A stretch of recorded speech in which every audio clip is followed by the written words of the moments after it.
très ému de l'honneur d'avoir été convié à participer à cette séance d'ouverture des commémorations du génocide des Rwandais Tutsis.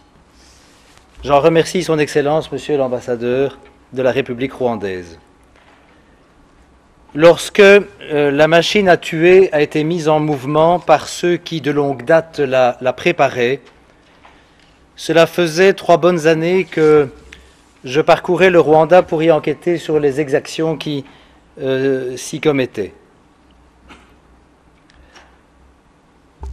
La Commission internationale d'enquête des organisations de défense des droits de l'homme qui avait scruté le pays en janvier 1993 et que j'avais eu l'honneur de coprésider avec notre regretté Alison Desforges, avait déjà, 1 an avant la date fatidique du 6 avril, qualifié de crime de génocide le massacre des Bagogwe. À Gisenyi, j'avais demandé à consulter les dossiers ouverts par le parquet de la République et j'y avais lu, dans des procès-verbaux de plaintes et d'auditions, la description de ce massacre, ainsi que de ceux qui s'étaient déroulés à Kibilira à la suite du discours de M. Léon Mugesera prononcé le 22 novembre 1992. Ces dossiers judiciaires sont définitivement restés en l'état et les crimes sont donc restés impunis. Et pour cause. Déjà à cette époque encore lointaine du génocide, les bourgmestres qui étaient sanctionnés par la révocation étaient ceux qui s'opposaient au massacre dans leur commune. Mais au moins l'existence de ces embryons de dossiers judiciaires était déjà essentielle, car ils s'érigeaient déjà alors comme des témoins de ce qui s'était passé. J'en viens à mon sujet d'aujourd'hui, la justice. Quel est son rôle et qu'a-t-il été fait en matière de justice? Tout d'abord, pourquoi veut-on que la justice soit rendue? Il y a bien entendu au premier rang l'exigence que les crimes ne restent pas impunis. C'est la fonction première de la justice, me direz-vous, celle qui apparaît comme une évidence. Mais il y a aussi le sens que porte la justice. Le crime des crimes qu'est le génocide est un crime par essence collectif. Du point de vue de la victime, tout d'abord, qui ne devient victime que parce qu'elle appartient à un groupe social. Elle est désignée comme victime pour ce qu'elle est, en l'occurrence Tutsi. Mais aussi du point de vue du coupable. C'est parce qu'il appartient lui aussi à un groupe que le bourreau se conçoit tel ou qu'il est contraint à le devenir, car s'il refuse, c'est qu'il est traître. La justice, quant à elle, procède à l'inverse. Elle individualise la responsabilité. Il fallait sortir de la malédiction d'une ethnie coupable. Il fallait aussi refuser l'idée d'une fatalité, qu'elle soit historique, politique ou économique. Il fallait reconnaître que des individus, consciemment, ont organisé un génocide. Il fallait donc donner un visage au crime. Et ainsi nier l'idéologie génocidaire de la colère spontanée de la population. Il fallait rétablir une échelle de responsabilité entre les organisateurs, ceux qui leur ont librement emboîté le pas, ceux qui ont été contraints de tuer, et pour les distinguer notamment de ceux qui ont refusé, qui ont protégé et caché des victimes, et dont beaucoup l'ont payé de leur vie. Alors comment la justice s'est-elle accomplie? Évidemment, dans un contexte très complexe, caractérisé par la fuite à l'étranger des principaux coupables et le maintien au Rwanda des simples exécutants. Dans ce contexte, quel était l'enjeu? Premièrement, que tout le monde soit jugé, que les principaux responsables ne soient pas les seuls à échapper à l'obligation de rendre des comptes. En second lieu, rendre cette justice crédible, dans un contexte où on ne manquerait pas de prétendre qu'il s'agirait d'une justice des vainqueurs. En troisième lieu, permettre au peuple rwandais de se construire un avenir au travers de la réconciliation, celle-ci ne pouvant s'appuyer que sur le sentiment que la justice a été faite. Comment et par quels moyens y parviendrait-on? J'ai coutume de dire que c'est dans le cadre d'un triptyque composé des juridictions rwandaises, d'un tribunal international et des juridictions d'États tiers. Je vais commencer par la justice rwandaise. Elle se trouvait face à un défi gigantesque. J'ai visité les prisons au lendemain du génocide. J'ai vu ces conditions dantesques où les prisonniers mouraient de promiscuité. 120 000 prisonniers. La justice rwandaise tenta un premier essai, le recours à des chambres spécialisées, qui s'est heurté à deux obstacles, le manque de juges et la lenteur des procédures ordinaires conçues sur le modèle occidental. Et puis, il y a eu cette idée de recourir aux désormais célèbres juridictions Gacaca. On connaît le résultat que ces juridictions ont permis d'atteindre.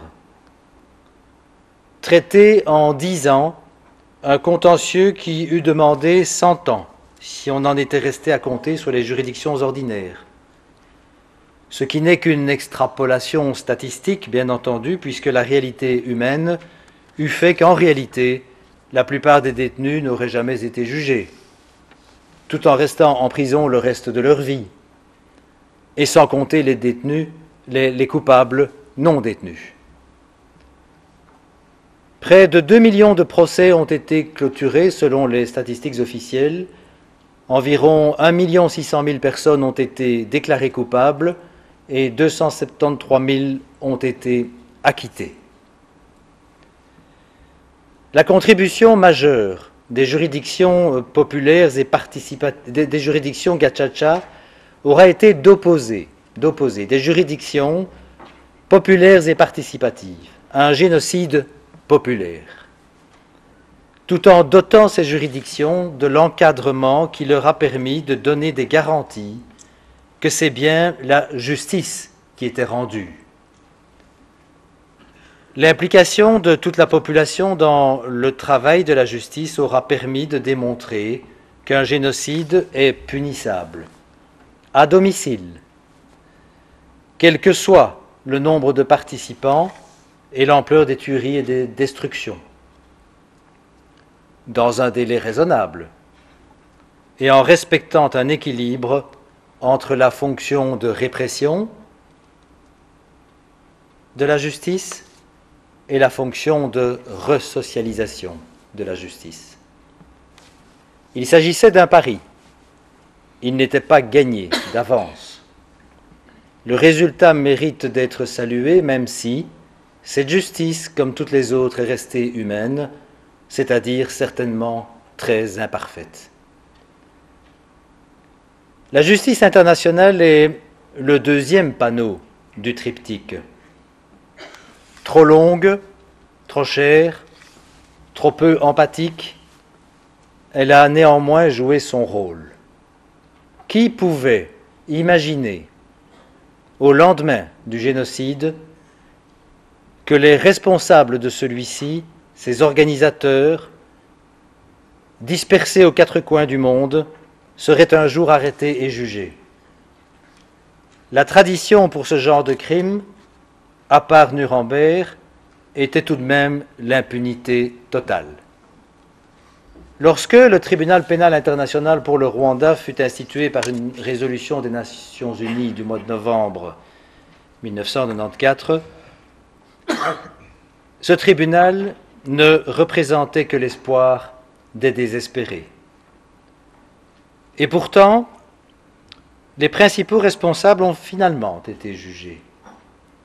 Malgré quelques acquittements interpellants, encore la semaine dernière, et malgré l'absence cruelle des victimes dans l'enceinte des procès.